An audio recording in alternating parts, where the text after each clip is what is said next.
नमस्कार. शुभदा विद्यालय यूट्यूब चॅनलमध्ये आपलं मनापासून स्वागत.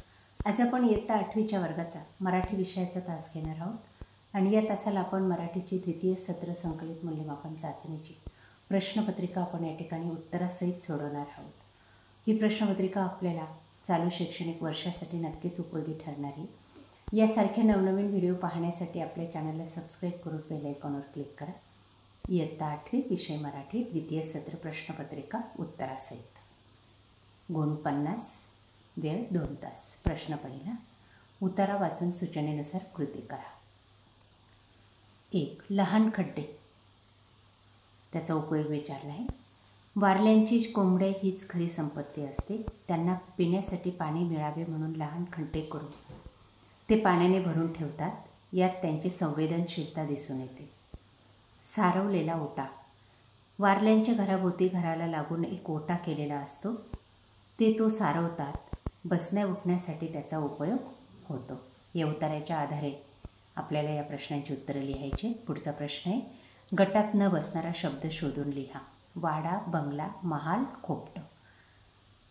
गटात न बसणारा शब्द आहे खोपटं. बाज, माची, ओटा, आरामखुर्ची. गटात न बसणारा शब्द आरामखुर्ची. पुढचा प्रश्न, कारणे लिहा. ढकलली तरी कोसळून पडतील अशी वारल्यांची खोपटी होती. कारण पळून नेण्यासाठी वारल्यांकडे काहीही नसल्याने खोपटी भक्कम करण्याची गरजच नसे. पुढचं व्याकरण कृती.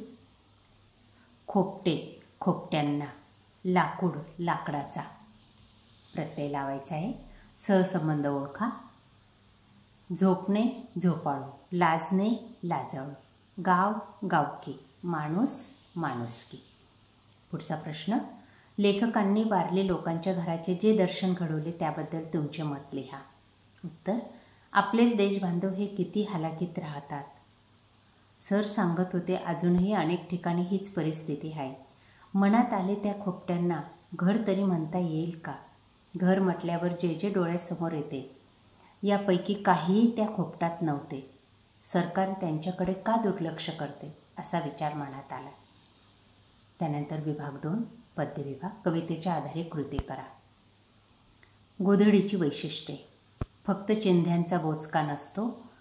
बापाच्या फाटक्या धोतराचे अस्तर, मायेलाई ऊब देणारी आणि आईच्या फाटक्या लुगडाचे अस्तर असणारी. ही झाली गोधडीची वैशिष्ट्ये. ही कविता दिली या ठिकाणी. या कवितेच्या आधारे आपल्याला उत्तरे लिहायची आहेत. पुढची कृती, आईने गोधडीत शिवलेल्या वस्तू. आईचे लुगड्याचे पटकुरं, बापाच्या कोपरीच्या बाह्या. काय ते घडले.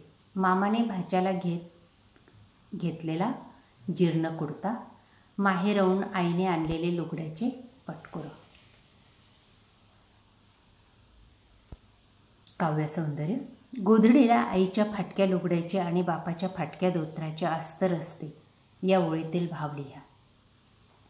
गोधडी ही आईवडिलांच्या कष्टमय जीवनाचे प्रतीक आहे. यात आईबाबांच्या भावना गुंतलेल्या असतात. गरिबीमध्ये हालाकीचा संसार करताना आईवडिलांच्या प्रेमळ खुणा त्यात दिसतात असे कवीला या ठिकाणी सुचवायचे आहे. पुढचा प्रश्न दुसरा, पुढील कवितेच्या ओळीचे रसग्रहण करा. बाप रगात होऊन रोज पाटातून वाहतो. मग कणसाचा जन्म तेव्हा तयातून होतो. या ओळींचा आशय सौंदर्य. शेतातल्या पिकासाठी शेतकरी दिवस रात्र मेहनत करतो. भरघोस पीक घेतो. पण त्याचे कष्टमय आयुष्य तसेच राहते. हा आशय सांगणारी आळाशी ही कविता हनुमंत चांदगुडे यांनी लिहिली आहे. या ओळींचं काव्यसौंदर्य. शेतकऱ्याच्या कष्टाचे म्हणजेच माझ्या बापाचे रक्तच जणू पाटातून वाहते असे भीषण वास्तववादी चित्रण या कवितेतून केलेलं आहे. पुढचा विभाग तिसरा, स्थूल वाचन. कोणतीही एक कृती करा 4 गुणांसाठी. 1. शब्दकोशाचा तुम्हाला कळलेला अर्थ लिहा. उत्तर, एखाद्या भाषेतील बहुतेक सर्व शब्दांचा संग्रह विशिष्ट रचना पद्धतींचा अवलंब करून दिला असल्यास त्याला शब्दकोश म्हणतात. किंवा तुम्हाला पाठातील एखादा शब्दकोश शोधायचा असेल तर कसा शोधाल? शब्दकोशात एखादा शब्दकोश शोधताना आकार विल्हे म्हणजेच अ या अक्षरापासून लावलेला क्रम असतो. शब्दकोश पाहण्यासाठी हाताळण्याची सवय असणे गरजेचे असते. विभाग 4 व्याकरण विभाग. चंद्र नभीचा मज भासे तुझा चेहरा. उत्प्रेक्षा अलंकार. ये अवखळ पोरी समाळ आज सकाळ. उपमा अलंकार. लिंग बदला. मुलगा मुलगी. हरण हरिण. गटात न बसणारा शब्द लिहा. कोंबडा कुत्रा बोकड आणि वाघ. गटात न बसणारा शब्द आहे वाघ. लांडोर बकरी चिमणी कोंबडी. गटात न बसणारा शब्द लांडोर. संधी करा. महा अधिक आत्मा. उत्तर महात्मा. कळेना अधिक सा. कळेनासा. वचन बदला. तारे तारा. गाणी गाणं. जोडशब्द. गुरंढोरं गोरगरीब. अनेक वचन करा. नदी नद्या. पैसा पैसे. विरुद्धार्थी शब्द लिहा. एक अनेक. उभी आडवी. समानार्थी शब्द लिहा. धागा दोरा. प्राणी जनावर. संवाद लेखन करा 3 गुणांसाठी. झोका आणि झाड यांच्यामध्ये. झोका म्हणतो झाडाला, झाड मला एक गोष्ट सांग, तुला माझा त्रास नाही का रे होत? झाड, कसला रे त्रास? झोका, अरे म्हणजे मी तुझ्या एका खांद्याला लटकलेला असतो सदान कदा, तुझा खांदा नाही का दुखत? झाड म्हणतं, नाही नाही, असं शक्यच नाही. झोका, तू किती चांगला आहेस. झाड, अरे दुसऱ्यांना मदत करणे हेच माझं काम. झोका, मीही मुलांना आनंदच देतो, मग आपण दोघं चांगले मित्रच. चालेल. अशा पद्धतीने त्यांच्याचा संवाद हा कंप्लीट करायचा आहे. पुढचा प्रश्न, पुढील बातमी वाचून खालील प्रश्नांची उत्तरं लिहा. बघा, या ठिकाणी एक बातमी दिलेली आणि त्यावर आधारित प्रश्नांची उत्तरं. समारंभाचे प्रमुख पाहुणे चित्रकार श्री अविनाश शिवतरे. समारंभाचे अध्यक्ष मुख्याध्यापक श्री सदाशिव शिंदे. प्रदर्शनास प्रतिसाद देणारे रसिक. चौकट पूर्ण करा. शिबिरार्थींची संख्या 25. शिबिरार्थींनी शिकलेली कला चित्रकला. शिबिराचे ठिकाण उन्नोली येथील जिल्हा परिषद प्राथमिक शाळा आणि शिबिराची तारीख 10 डिसेंबर. हा भाग एका विषयावर निबंध लिहा 10 गुणांसाठी. मी फुलपाखरू झाले तर किंवा माझी आवडती कला.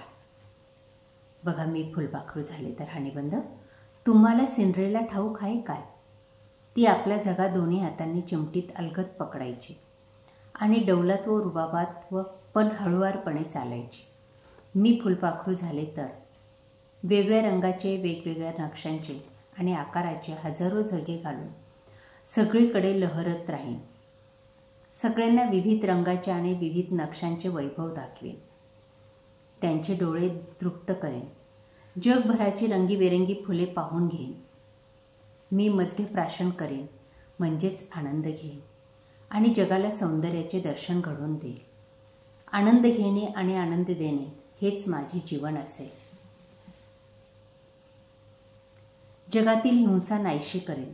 जगाला अहिंसावादी बनवेल. जगात शांतता व समाधान पसरवेल. अशा पद्धतीने विद्यार्थी मित्रांनो, आज आपण इयत्ता 8वीची मराठी विषयाची द्वितीय सत्र परीक्षेची प्रश्नपत्रिका या ठिकाणी उत्तरासहित सोडवलेली. ही प्रश्नपत्रिका आपल्याला नक्कीच उपयोगी ठरणार आहे. यासारखे नवनवीन व्हिडिओ पाहण्यासाठी आपल्या चॅनलला सबस्क्राईब करून बेल आयकॉनवर क्लिक करा. थँक्यू.